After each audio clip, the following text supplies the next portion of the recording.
A Xunta de Galicia amosou esta mañá os concellos da Mancomunidade Serra do Barbanza recentemente incorporados ao sistema de Sogama o funcionamento do complexo ambiental de Cerceda, unha adhesión que permitirá unha xestión máis sostible dos residuos. A conselleira de Medio Ambiente e Cambio Climático, Ángeles Vázquez, visitou hoxe o complexo ambiental de Cerceda, acompañada por varios alcaldes dos concellos que este ano se incorporaron ao modelo de xestión de residuos de Sogama.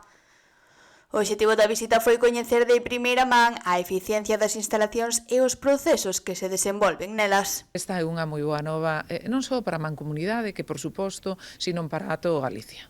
Primeiro porque imos cara un sistema que está avalado por Europa, que tamén está avalado a nivel nacional, e, polo tanto, cumplimos todos os compromisos sempre coa vista posta en mellorar. E cando digo en mellorar, o noso obxectivo é vertido cero. Vázquez destacou como histórica a incorporación dos 9 concellos da Mancomunidade Serra do Barbanza ao sistema de empresa pública, un paso que permitirá xestionar os residuos da súa veciñanza dun xeito máis sostible, seguro e acorde á normativa vixente. Já estamos en disposición de falar case que de todo Galicia que entrega os seus residuos a Sogama. Son un total de 304 concellos, despois da incorporación o día 1 de xaneiro do ano 2026 por parte da Mancomunidade do Barbanza.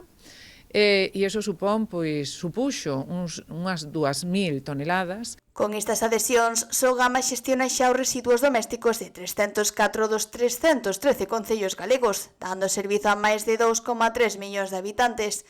A conselleira subliñou que a cidadanía destes municipios notará un salto cualitativo fronte ao sistema anterior, no que prácticamente todos os residuos acababan en vertedoiro, con elevados custos económicos e ambientais.